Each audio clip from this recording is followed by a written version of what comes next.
मित्रांनो नमस्कार, स्वागत आहे सगळ्यांचं शिवराज सर यूट्यूब चॅनलमध्ये।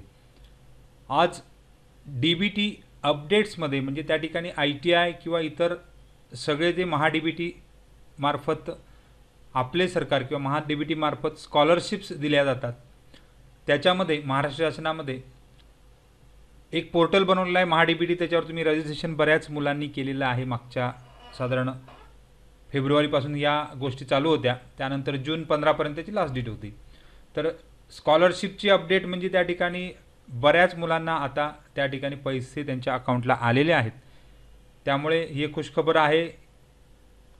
आणि बऱ्याच मुलांचे त्या ठिकाणी अडकलेले आहेत। तर का अडकलेले आहेत त्याची डिटेल यामध्ये बघणार आहोत आणि त्याच्या पुढे तुम्हाला कोणती प्रोसेस करावी लागणार आहे ती सुद्धा या ठिकाणी बघणार आहोत। तर याच्या अगोदर व्हिडिओ बनवला होता, तर बऱ्याच मुलांनी काय केलं होतं, तर आधार OTP किंवा आधार व्हेरीफाय केलेलं नव्हतं, त्यामुळे बऱ्याच अडचणी येत असतील। आता या ठिकाणी अकाउंटमध्ये पैसा येण्याऐवजी ते अडकलेले आहेत। तर बऱ्याच मुलांचे आलेले आहेत आणि काही मुलांचे अडकले, त्याबद्दल डिटेल बघू। तर याच्यामध्ये पैसे येण्यासाठी महत्त्वाचं म्हणजे तुम्हाला आधार जो आहे कार्ड तो बँकेला सीडिंग करणं गरजेचं आहे, अत्यंत महत्त्वाचं आहे। त्याच्या अगोदर आपण KYCचा एक व्हिडिओ बनवला होता। आणि आता आधार सीडिंग म्हणजे काय, तर आधार सीडिंग म्हणजे तुमचे बँक खाते म्हणजे युअर बँक अकाउंट म्हणजे तुमचं अकाउंट जे आहे ते मोबाईल नंबर आणि पॅन कार्ड यांच्यासारख्या इतर आवश्यक सेवांशी तुमचा आधार क्रमांक सीड करणे किंवा मॅपिंग करणे प्रक्रिया आहे। म्हणजे बँक खात्यामध्ये तुमच्या कोणत्या बँक, आता समजा एक 2 किंवा 2पेक्षा जास्त अकाउंट असतील, तर कोणत्या बँक खात्यामध्ये तुमचा जो DBT ट्रान्सफर हवा आहे हे त्या ठिकाणी लिहून द्यावं लागतं, त्यालाच म्हणणार आधार सीडिंग असं म्हणतात।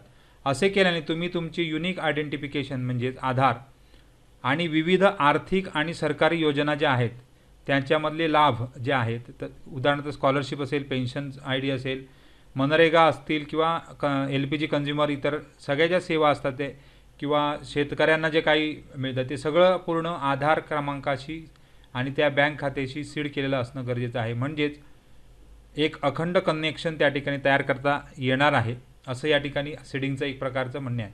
तर बँक खाते म्हणजे तुमचं bank account, mobile number, pan card, त्याचबरोबर आता आधारशी सीड करणं गरजेचं आहे, म्हणजे आधारशी मॅपिंग करणं गरजेचं आहे। आता बँक अकाउंट आधार सीडिंग आहे किंवा नाही हे कसं बघणार आहात, तर तुम्ही माय आधार या वेबसाईटवर आपण जातो नेहमी UIDAIला, तर वेबसाईटची लिंक खाली तुम्हाला डिस्क्रिप्शनमध्ये मिळणारच आहे। तर यामध्ये ही लॉग इन जे आहे त्या लॉग इनवर क्लिक करा, म्हणजे तुम्हाला मोबाईलवर OTP येतो आधारसाठी। तर तुमचा आधार नंबर इथे टाका आणि तुम्हाला हे कॅप्चा जे आहे ते या ठिकाणी टाकायचं आहे आणि लॉग इन विथ OTP करा, म्हणजे तुम्हाला मोबाईलवर OTP येतो आणि तुमचं नंतर लॉग इन होतं। तर अशा प्रकारे तुमचा इथे फोटो दिसतो, तुमचं लॉग इन झाल्यानंतर तिथे तुमचं आधार कार्डसुद्धा पूर्ण दिसतं, डिस्प्ले होतं। आता या ठिकाणी जर तुम्ही आले तर बँक सीडिंग स्टेटस असा एक टॅब आहे, या बँक सीडिंग स्टेटसवर क्लिक करा, म्हणजे तुम्हाला तुमचा आधार कार्ड जो आहे तो आधार कोणत्या बँकेला मॅपिंग आहे। समजा तुमच्याकडे SBI अकाउंट असेल, ॲक्सिस असेल, त्यानंतर सेंट्रल बँक असेल, महाराष्ट्र बँक असेल, जेवढी अकाउंट आहेत त्याच्यापैकी आता इथे स्टेट बँक ऑफ इंडिया याच अकाउंटवर गव्हर्नमेंटचे सगळे पैसे येणार आहेत, असं याचा अर्थ झाला। म्हणजे हे स्टेट बँक ऑफ इंडिया हे मॅपिंग त्या ठिकाणी केलेलं आहे आणि ते 7/10/2013ला केलं, म्हणजे तुम्ही कधी 7/10/2013ला हे मॅपिंग करून घेतलेलं आहे, अशा प्रकारचा त्याचा अर्थ झाला। आता समजा तुम्ही 4-5 जरी अकाउंट त्या ठिकाणी लिंक केलेले असले आधारशी, तर मॅपिंग करण्यासाठी तुम्ही कोणता अकाउंट शेवटचा जो दिलेला आहे तो त्या ठिकाणी ग्राह्य धरला जातो, असं या आधार मॅपिंगचा अर्थ आहे। आता पुढची प्रोसेस आहे, तोपर्यंत तुम्ही चॅनलवर जर नवीन असाल तर सबस्क्राईब करा आणि ऑल नोटिफिकेशनला क्लिक करा। व्हिडिओ आवडल्यास लाईक, शेअर, कमेंट करायला विसरू नका। रोजच्या अपडेट्ससाठी तुम्ही टेलिग्राम आणि व्हॉट्सअप चॅनलला सुद्धा जॉईन करू शकता, सगळ्याच लिंक खाली डिस्क्रिप्शनमध्ये दिलेल्या आहेत। आता आधार मॅपिंग आहे किंवा आधार सीडिंग आहे तुम्ही चेक केलं आहे, त्याच्या लिंक तुम्हाला दिलेली आहेत समजा, तर ते आधार सीडिंग करणे म्हणजेच काय तर सांगितलेलं आहे। तर त्याच्यासाठी तुम्हाला समजा आधार सीडिंग स्टेटस जो आहे जर तुमचा इनॲक्टिव्ह दाखवत असेल, बँक सीडिंग स्टेटस जर इथे आता ॲक्टिव्ह दाखवत आहे, इथे बऱ्याच वेळा इनॲक्टिव्ह जर दाखवत असेल तर तो ॲक्टिव्ह कसा करायचा याबाबत आपण डिटेल बघणार आहोत। तर या प्रोसेससाठी तुम्हाला आधार सीडिंग प्रोसेससाठी तुमच्या अकाउंट ज्या ठिकाणी आहे म्हणजे डायरेक्ट DBT ज्या ठिकाणी मिळावे लागतील मिळवायचे आहेत त्या जवळच्या बँकेत, त्या तुमच्या आधार बँकेत जायचं आहे, जी तुमची जवळची ब्रँच आहे किंवा तुम्हाला जिथे पैसे तुम्हाला गव्हर्नमेंटचे घ्यायचे आहेत त्या बँकमध्ये जा आणि एक फॉर्म असतो आधार सीडिंगचा, तो खाली शेवटी दिलेला आहे, तो त्या ठिकाणी तुम्हाला भरून देता येईल, म्हणजे तुम्हाला त्या ठिकाणी ॲनेक्सर 1 मध्ये जोडलेला आहे. आता याची PDF तुम्हाला डिस्क्रिप्शन बॉक्समध्ये देत आहे, म्हणजे तुम्हाला फॉर्म पण रेडी मिळून जाईल किंवा त्या ठिकाणी बँकेचा एक फॉर्म असतो, तो त्या ठिकाणी तुम्हाला भरून द्यायचा आहे. त्याच्यासोबत तुम्हाला ते रिलेटेड डॉक्युमेंट्स मागतात, आधार कार्ड, पॅन कार्ड आणि इतर काही डॉक्युमेंट्स त्या ठिकाणी जनरली आधार कार्ड, पॅन कार्डवर होऊन जातं.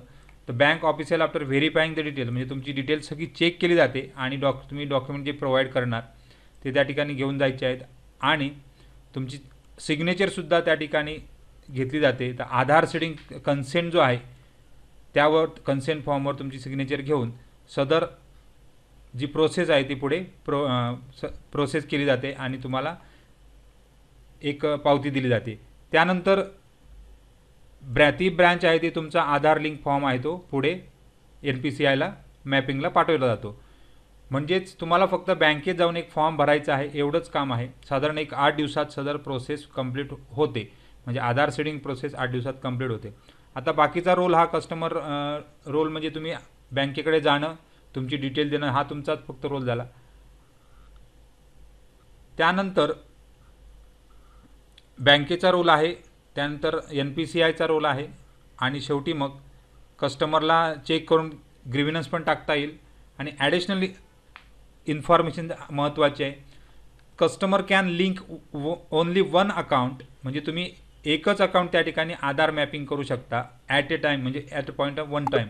म्हणजे एकदा तुम्ही अकाउंट जो दिलेला आहे, आता याच्यामध्ये बऱ्याच लोकांचे त्या ठिकाणी अनेक अकाउंट असू शकतात. तर त्यामध्ये काय म्हटलं, if customer give consent to multiple banks, म्हणजे तुम्ही मल्टिपल बँकेत जर तुम्ही आधार सेटिंगचा फॉर्म भरलेला असेल, प्रत्येक बँकेत जरी भरला असेल, तर तुमचा जो फंड आहे तो लास्ट सीडेड बँकेमध्ये येणार आहे, ज्या ठिकाणी स्टेटस ॲक्टिव्ह दिसत आहे असं त्यामध्ये म्हटलं आहे. म्हणजे तुमचा जेवढा फंड येणार आहे तो तुम्ही जी बँक देणार आहात त्यापैकी लास्ट जी तुम्ही बँक सीड केली आहे त्याच्यामध्ये देणार आहेत असं त्यांनी म्हटलेलं आहे.